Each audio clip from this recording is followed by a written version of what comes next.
Mheshimiwa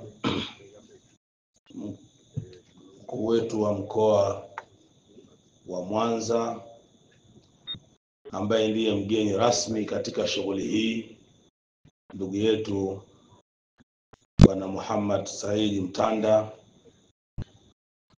Mheshimiwa mwenyeji wetu, mkurugenzi wetu wa tawi hili kama tulivyoelezwa na mukaddimul hafla ambaye umetualika kwa niaba ya gavana, Mheshimiwa mkuu wa wilaya mwenyeji mama yetu Mama Amina Makiragi, mwenye nyumba ambaye ni mwenyekiti wa Chama cha Mapinduzi,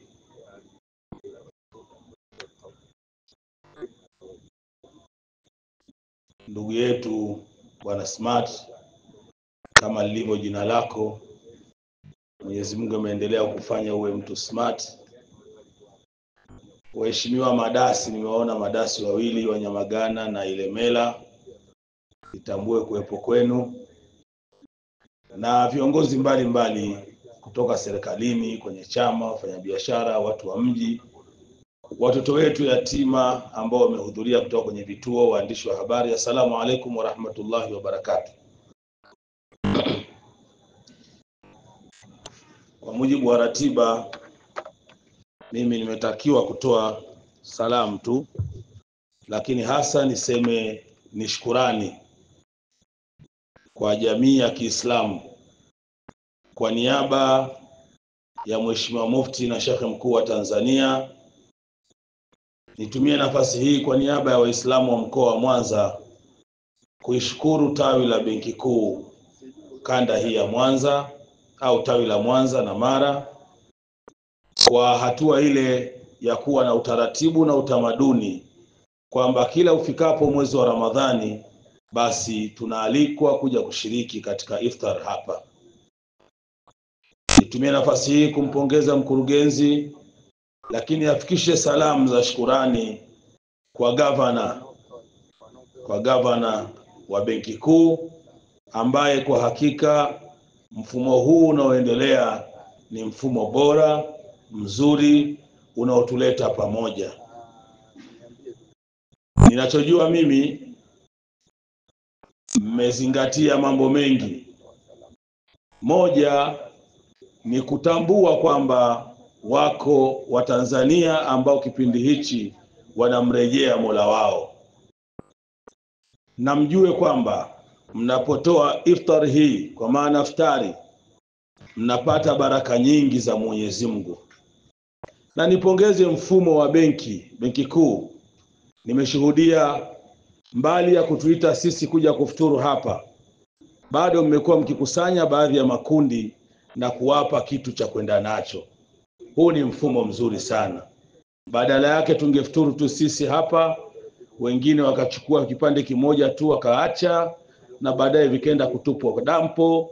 Lakini nyewe mmesema watu waje wafuturu, ni jambo jema, lakini vituo vije viweze kupewa chochote kwenda kule kusaidia watoto wetu wanaokaa kwenye vituo hivyo. Naomba niwapeni hadithi ya Mtume. Mtume anasema mtu yoyote anayewahurumia yatima, asema Mtume, ana wakafilul yatama, mimi Muhammad na yule anayelea yatima na kumhurumia yatima, fil janna kahatain, tutakuwa bega kwa bega peponi. Kwa viongozi wa Benki Kuu, kwa kitendo hichi cha kutufuturisha mnapata fadhila, lakini kitendo cha kuwapa mafungu baadhi ya watoto yatima hamwezi kuwamaliza wote, lakini hao waliopata bahati safari hii, Mwenyezi Mungu awabarikie na Mungu atie kheri na baraka, na benki yetu kuu iendelee kuimarika kama ambavyo imekuwa ndio imara ya uchumi wa nchi yetu. Lakini niseme tu kwamba Waislamu mlioko hapa, nitumie nafasi hii kuwajulisha kwamba leo tumeingia mwezi 20. Yani baada ya mwezi kwa tumeingia magharibi, tumeanza mwezi 20. Kwa lugha nyepesi, tumeingia kwenye yale 10. Tunaingia kuanzia kesho usiku kutafuta Lailatul Qadri. Hizo siku 10 Mtume wetu Muhammad alikuwa anahama nyumbani kwake yeye na familia yake wanahamia msikitini. Maana yake ni kipindi ambacho dua zinajibiwa. Naomba nijibu ombi la mwenyekiti wa chama Mzee Smart. Ametutaka kwamba viongozi wa dini tufanye maombi hasa kwa ajili ya rais wetu. Nikujulishe, BAKWATA mkoa wa Mwanza tumeshatoa maagizo hayo. Mwezi mzima wa Ramadhani rais wetu amefanyiwa dua katika misikiti yetu, katika mikusanyiko mbalimbali. Na tumetangaza leo kwamba kesho wakati tunaanza 10 la mwisho la Lailatul Qadri tutakuwa na itikafu katika baadhi ya misikiti, na tunaelekeza misikiti yote ya baraza ifanye itikafu, dua ya kuiombea nchi, kumuombea rais wetu, kuombea familia yake, kuombea wasaidizi wake, lakini kuombea uchaguzi ulioko mbele yetu, kwa sababu huu ni mwaka wa uchaguzi. Tuna wajibu wa kumuomba sana Mwenyezi Mungu ili yoyote yule mwenye nia mbaya kuivuruga na kulivuruga taifa letu, Mungu amtafutie mahala pa kumpeleka, Tanzania ibaki salama. Kwa hiyo nikufahamisha tu Mheshimiwa Mwenyekiti, ombi hili tunalitekeleza kwa vitendo. Na BAKWATA mkoa wa Mwanza jana tulikuwa na dua kubwa iliyowaleta watu zaidi ya 1500 pale uwanja wa Furahisha. Tumefanya dua kubwa kuiombea nchi, tumemwombea rais, tumeliombea taifa letu, lakini tumemwombea na viongozi wetu wa mkoa, akiwemo mkuu wetu wa mkoa Bwana Saidi Mtanda, viongozi wa wilaya hizi ambao Mwenyezi Mungu amemkirimu Rais Samia kumpa wasaidizi wazuri. Mtume anasema Mungu akimpenda kiongozi humpa wasaidizi wazuri. Sisi mkoa wa Mwanza tuna bahati. Bahati tulionayo ni kuwa na watu wazuri wanaomwakilisha rais vizuri.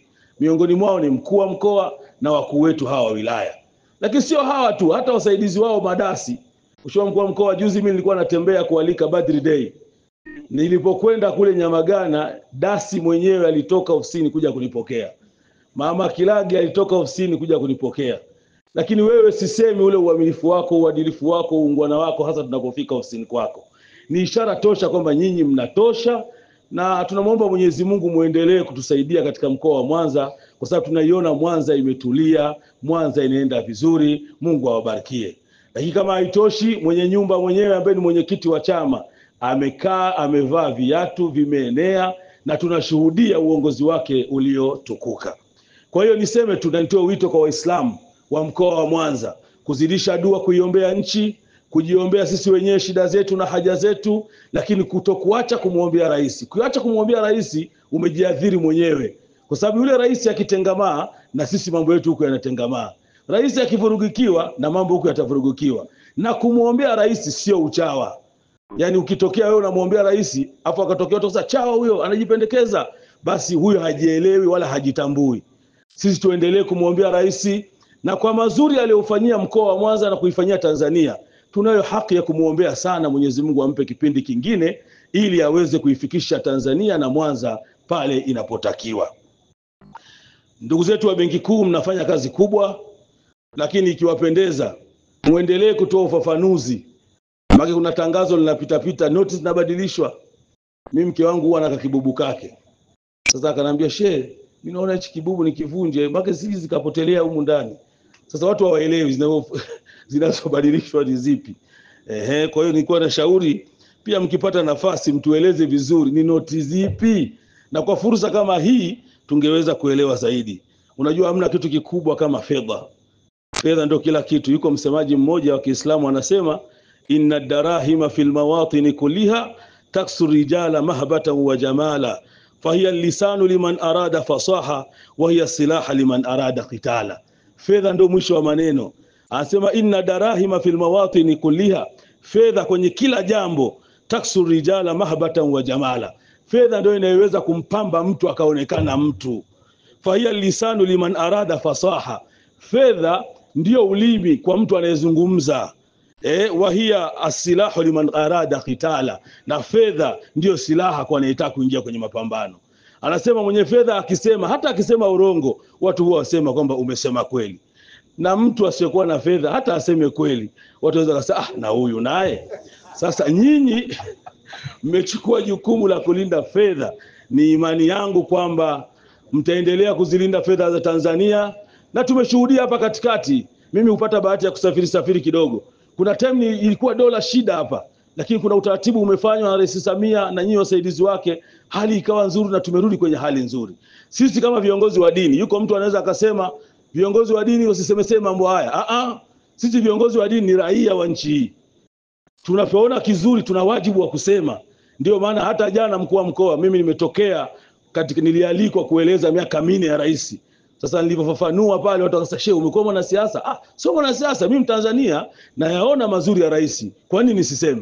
Kwa hiyo tumuombe Mwenyezi Mungu aendelee kumuimarisha rais wetu, aimarishe wasaidizi wake wote hawa kina mzee Mtanda na wasaidizi wao, Mwenyezi Mungu awaimarishe, na Mwanza Mungu aendelee kuinawirisha, Mungu aipe baraka na kheri nyingi. Lakini Mungu atujalie mvua hizi ziwe mvua za kheri, zisiwe za maangamizi. Lakini watakie kheri nyingi wakati tunaingia kwenye 10 la mwisho, ni 10 la kushikana na ibada, na kwa misikiti ambayo itakuwa na mikesha, tusiache kumwombea rais wetu, tusiache kuiombea nchi yetu, tusiache kuombea uchaguzi unayokuja, na tulaani kauli yoyote bila uoga inaweza kutokea kuwahamasisha watu fujo. Ukisikia kauli yoyote ya fujo, ondoa mambo yote, upendeleo wa vyama, wa dini. Ikiwa mtu anaashiria kuleta fujo katika nchi, mwambie hapana. Na hasa niwahusie vijana. Kijana, unapoambiwa kwamba unategemewa wewe, wako baadhi ya watu wametangaza wazi kwamba wanategemea nguvu ya umma, kwa maana nguvu ya umma mnayotegemewa ni nyie vijana, ndio mtaleta fujo, ndio mtaleta matatizo. Msikubali. Anayesema hivi umwambie kwamba ni vema aanze yeye, watoto wake, wepwa zake, wale watu ambao wanamhusu yeye watoke mbele, ili waende wakapambane na hiyo nguvu ambayo wanaiona kwamba wanaweza kupambana nayo. Tusikubali, kwa sababu kijana, wewe ndio kila kitu. Sisi katika Uislamu kijana amethaminiwa, kijana amepewa heshima. Mtume wetu sallallahu alaihi wasallam anasema kwamba wako watu 7 watakuwa kwenye kivuli cha Mungu. Moja ya mtu huyo ni shabu, ni kijana nashaa fi ibadati rabbih, kijana anayejua, anayetambua hofu ya Mungu imo ndani ya moyo wake. Kwa wewe kijana, kila unachoambiwa lazima ukipime. Akili za kuambiwa changanya na zako. Na muomba Mwenyezi Mungu atusamehe madhambi yetu, atuingize katika pepo na atukinge na moto. Wasalamu alaikum wa rahmatullahi wa barakatuh. Wa alaikum salam wa rahmatullahi wa barakatuh. Lakini hapo moja kwa moja